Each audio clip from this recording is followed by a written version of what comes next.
झट से बहुत कुछ सीखना है, TRS क्लिप्स हिंदी को सब्सक्राइब कीजिए। मैं डेफिनेटली मैं इनडायरेक्टली आपसे थोड़ी सी मेंटरिंग ले रहा हूँ, आर्टिस्टिक मेंटरिंग, पर आपके दिल के अंदर घुसने की कोशिश कर रहा हूँ जी कि इतनी कॉमेडी निकल के कैसे आती है। तो जैसे ब्रेकिंग द फोर्थ वॉल का एक कॉन्सेप्ट होता है कि आप स्टेज के उस पार चले जाते हो, मुझे एक छोटी सी वैसी एक्सरसाइज करनी है आपकी इजाज़त के साथ। जी बिल्कुल बोलिए। तो ये हमारी एक स्क्रीन है, जी यहाँ मैं आपके थोड़े से कुछ मीम्स प्ले करूँगा जी और सीन्स प्ले करूँगा। मुझे पता भी नहीं हम क्या बातें करेंगे, बट बस आपके साथ देखने हैं वो सीन्स। प्लीज दिखाइए कोई ओके। प्रॉब्लम। जब लोगों को दुख होता है ना आजकल, तब जी राजपाल यादव मीम टाइप करते हैं सर्च बार पे और फिर अपने दुख को भूल जाते हैं। आपने कभी ये किया है? ये जिया तो हमने नहीं, पर आप ऐसे करते हो कि राजपाल यादव मीम या राजपाल यादव कॉमेडी सीन्स नहीं ऐसे सब दोस्त वगैरह और सब आपके सामने करते हैं? वो दिखा देते हैं। आपको शर्म फील होती है ये सब करके? क्योंकि अक्सर अगर कोई मुझे मेरे खुद के वीडियोस दिखा तो मुझे बहुत शर्म फील होती है। तो मैं बस आपके आर्टिस्टिक माइंड को जानने की नहीं कोशिश। मुझे वो याद आता है कि ये जो जो आपने ये दिखाया ना मुझे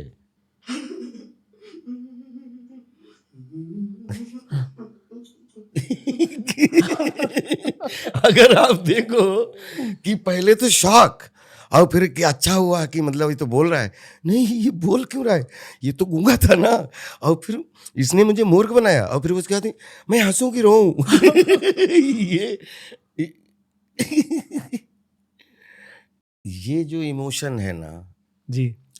इसका इतना लोगों ने यूज किया है, लेकिन मेरे जीवन का ये ऐसा ये स्पेशली इतनी सारी फिल्में जितनी भी हो गई, जी। 150 हो गई 200 हो गई जो भी, लेकिन ये अकेला एक्सप्रेशन ऐसा है जिसमें मुझसे प्रियन जी ने कहा था कि जब पहली बार ये पता लगे कि शाहिद कुछ बोले और शाहिद ने कुछ बोला है, तो ना ये बेचारा फिशरमैन है, तो ये इतना बड़ा तो समझदार है नहीं, तो ये थोड़ी देर के लिए भूल जाए कि शॉक लगा, धोखे से हंसी आ गई, हंसी लगा गलत है, गुस्सा करूं, फिर कंफ्यूज हो गया कि इसमें गुस्सा करूं या हंसूं।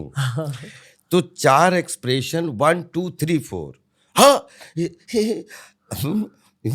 तो वो मैंने अकेले में एक्सप्रेशन कई बार किया, लेकिन इसको दोबारा रिपीट नहीं कर पाया क्योंकि वो 1 2 3 4, तो उसमें पहले में शॉक और फिर ये लगे कि इसको याद नहीं रहा और इसको हंसी आ गई, या इसको नहीं हंसी ठीक नहीं है, इमोशन कुछ और है, तो जो खुद इमोशन देने में कंफ्यूज हो जाए, वो 4 एक्सप्रेशन चाहिए।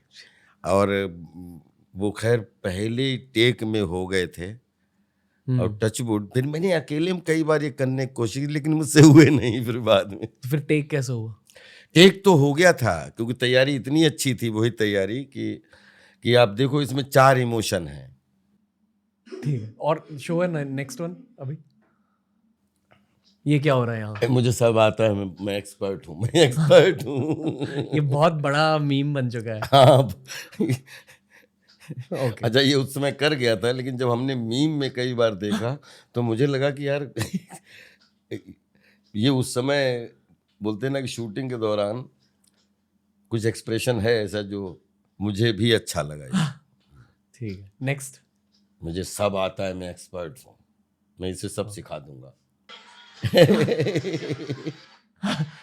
आपके दिमाग में शीतल क्या चल रहा था सर, ये बॉडी लैंग्वेज जनरेट करने के लिए? हाँ की लड़की अगर पहलवान है तो ये उठा के पटकेगी भी तो कोई समस्या नहीं है। बस मतलब कीप स्क्रॉलिंग डाउन।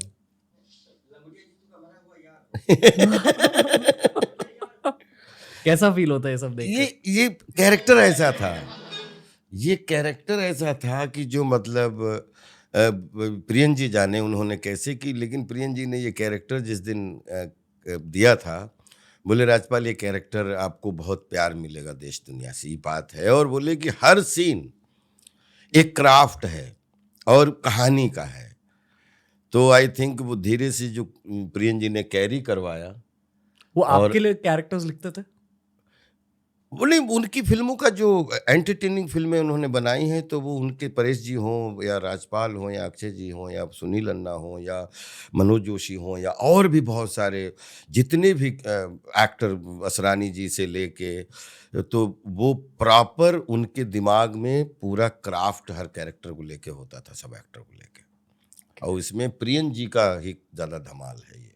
पर मतलब आपको ध्यान में रखकर कैरेक्टर स्क्रिप्ट करते थे वो, आई एम श्योर उनके एक सेट ऑफ एक्टर्स होते थे। आई थिंक वो पहले कहानी एंटरटेनिंग चुनते थे, चाहे माला माल वीकली हो, चाहे ढोल हो, चाहे वो चुप चुप के हो, चाहे हंगामा हो, जी। और उसके अकॉर्डिंग फिर मतलब फिल्म के किस किस कोने पे कौन सा एक्टर कहाँ फिट होता है। तो कभी किसी फिल्म में किसी बड़े एक्टर के 6 सीन और किसी फिल्म में 36 सीन, तो मतलब लेकिन वो कहानी के किस कोने में फिट है, ये प्रियन जी हमेशा ध्यान रखते थे। ये केमिस्ट्री सर। आप दोनों के बीच एनर्जी क्या थी?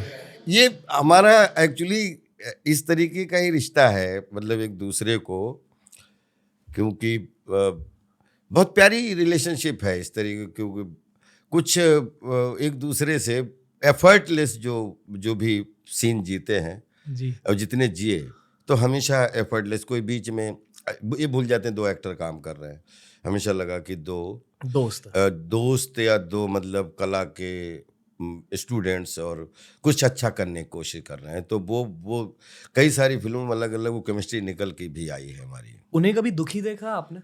मैंने अक्षय कुमार को कभी दुखी नहीं देखा, मतलब शायद में दुख है ही नहीं, ऐसा मुझे लगता है।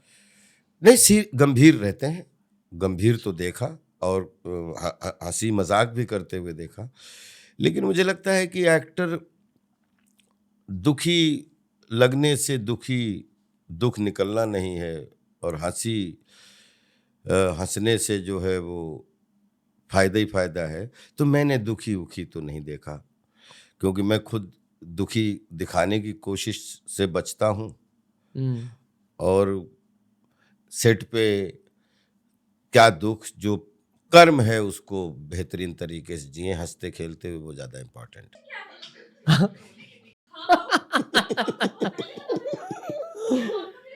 वो सच में मारते थे?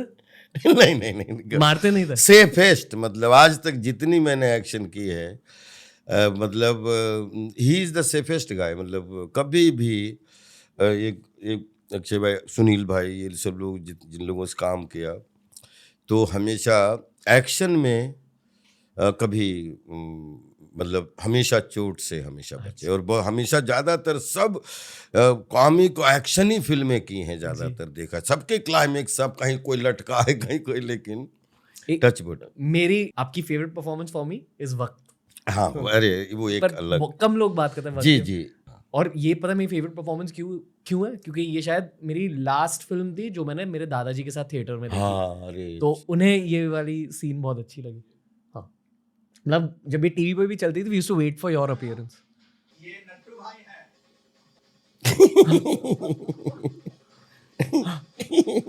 यहाँ ना जैसे मतलब आपकी क्यूटनेस फैल जाती है स्क्रीन पर, क्यूटनेस और ह्यूमिलिटी, इसे लोग आपको चाहते थे। इसमें एक सीन है जी कि ये विपुल भाई का एयरपोर्ट, हाँ, वक्त एयरपोर्ट, हाँ, वो सीन जब मैंने देखा, तो वो एक ऐसी सिचुएशन कि मुझे भी जब देखा तो बहुत, हाँ, यही ऐसे फिल्में क्यों नहीं बनती सर? हाँ, ये पता ही नहीं कैसे। अच्छा, ये भूल भुलैया पे ये याद है क्या हो रहा था आपके दिमाग में भूल भुलैया के वक्त? नहीं, ये सब कैरेक्टर की यादें ताज़ा हो जाती हैं, जो इस प्रोसेस में जब कर रहे थे, तो आज इतने साल बाद में ये कैरेक्टर, अब बच्चे जो आज के हैं, और सबको जितने उस समय सुपरहिट थे जब रिलीज हुए थे ये कैरेक्टर, और आज भी ये मीम की वजह से और 10 गुना ज़्यादा ये पॉपुलर हो गए, तो आई थिंक इससे ज़्यादा एक एक्टर का क्या सौभाग्य होता है। दोस्तों, ऐसे ही बहुत सारे वीडियोस आपको मिलेंगे ये वाली प्लेलिस्ट में। सब्सक्राइब कीजिए और प्लेलिस्ट देखिए, सीखते रहिए, ग्रो करते रहिए। Happiness through curiosity on the Ranveer show.